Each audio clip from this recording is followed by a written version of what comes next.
Dear friends, I'm very happy that I have my new Biafra flag here. And that's really wonderful. Biafra must be free, must be liberated. Yesterday I was participating in the 1 year celebration of the Biafra Independence Declaration. It's very much, unfortunately, similar to what happened in Kosovo. You see here the Kosovo Independence Declaration that was in 2008. But already in 1991, I think in 1990 actually, in Kačanik, Kosovo declared independence, and it took a long time. It took a long time for recognizing Kosovo, and some countries have not even seen the light today. And that's very unfortunate, but even much more unfortunate is the situation of the Christian people of Biafra, of all people in Biafra, because they experienced this apartheid, this genocide that the Kosovo Albanians have experienced, especially in this very difficult time from 1990, from basically when Milosevic declared the war against everybody in Yugoslavia, and he was basically in the 28th of June in 98, he went to the Kosovo Polje, Amselfeld, however you call it, Fush Kosovo, and there at this memorial he declared war on all of the people of Yugoslavia. And then this led to 10 years of disaster, and we could have avoided all this war when we had recognized Kosovo's independence in the first place. In Kačanik, when it was declared, I think it was in December 1990, and then in 91 we could have all recognized it. George Bush, the father, he made this famous Christmas ultimatum against Milosevic and said, "Do not touch the Kosovo Albanians." And that is what Mr. Trump must also now do very clearly. Do not touch the Biafra Christians and the corrupt and disastrous elite of Nigeria. And here it is very clear. The parallels are very clear. We waited too long. We let then the apartheid system and all these massacres in Bosnia happen, and later Milosevic decided to go to full-scale genocide against the Kosovo Albanians in 97, 98, and then the combined forces of the resistance of the Albanians and of course the people of and NATO, ultimately America. Thanks a lot, America, for liberation. This was then liberating the people and ending the genocide in 99 with NATO intervention, and every single bomb was justified at that moment, and it was necessary to free the Kosovo Albanians. And now the Kosovo Albanians have independence declared. 115 good countries in the world have recognized it, and it's fine. And some few confused leftovers like Spain, Romania, Slovakia, Greece, Ukraine, unfortunately, despite my major efforts in the last decade, have not recognized it, but most of the free world has, yeah, and that's very good. So we have achieved freedom, we have secured freedom, we have protected freedom. That's very good. Bravo, Kosovo, a wonderful case. And you see the parallel between the failed state Nigeria, high inflation, genocide, crimes, massacre, insecurity, misery, disaster, and a few at the top which you get ever richer with the natural resources. It was more or less the same in Yugoslavia, just there were less natural resources and they were all going down. And then basically Milosevic declared war, and everybody stole with his half a billion German mark loan against the national authorities, and then he stole everything and he started the war to hide everything up, and it was all going down in misery.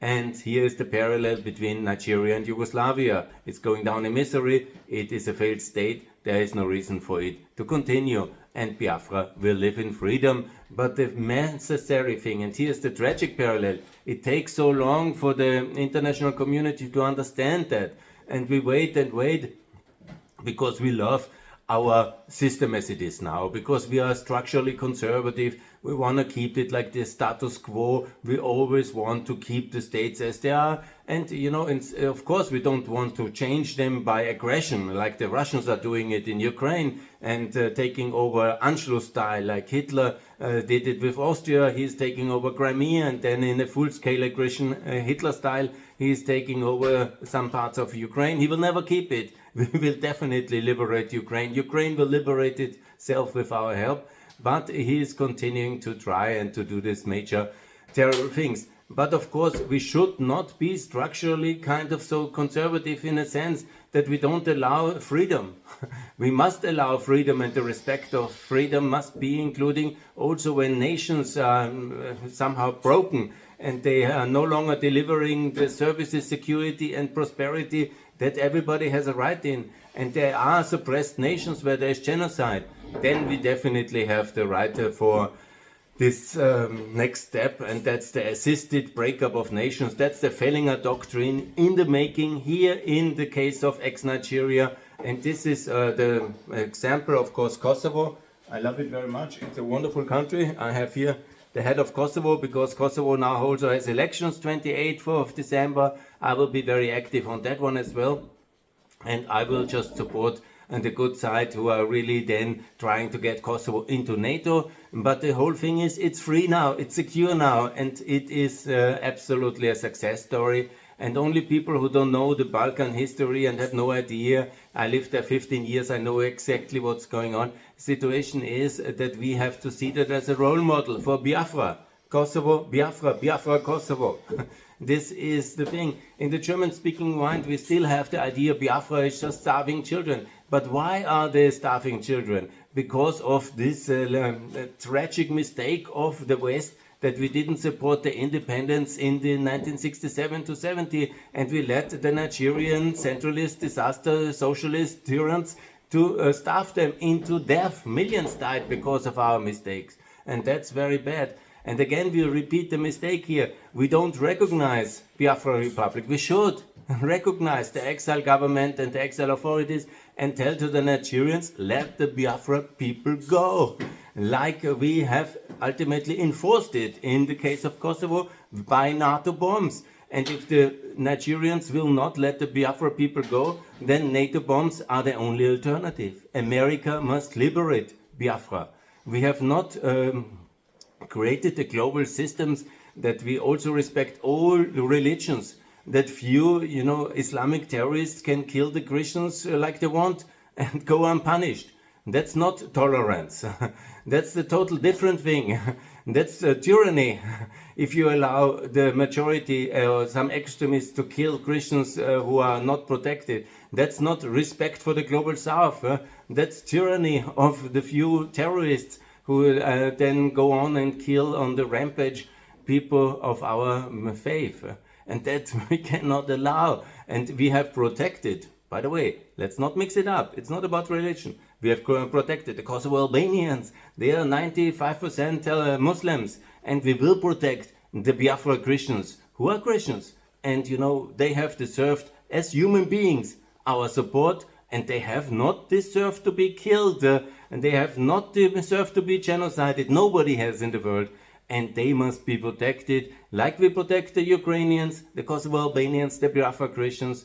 And that's very logical. If you think about it, Fellinger Doctrine is absolutely logically and consistent. And I call for independence of Biafra Republic, and also for the EU to support this independence, and to say very clearly to the Nigerian authority, either it's a free federal Nigeria or there will be a Yugoslavian scenario.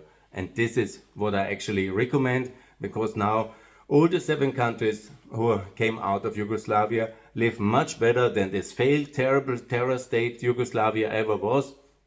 And it was a terror state, and it was a failed state, and it never worked, and it's much better if it doesn't exist anymore. And by the way, remove all the Tito monuments, the Tito schools, the Tito high schools, from Macedonia, Montenegro, Bosnia, where they are still around, if you want to join the European Union, because no Tito in the European Union, that is absolutely impossible. It was a disaster, failed state, and nobody who somehow loves Tito can join the European Union, to be very clear.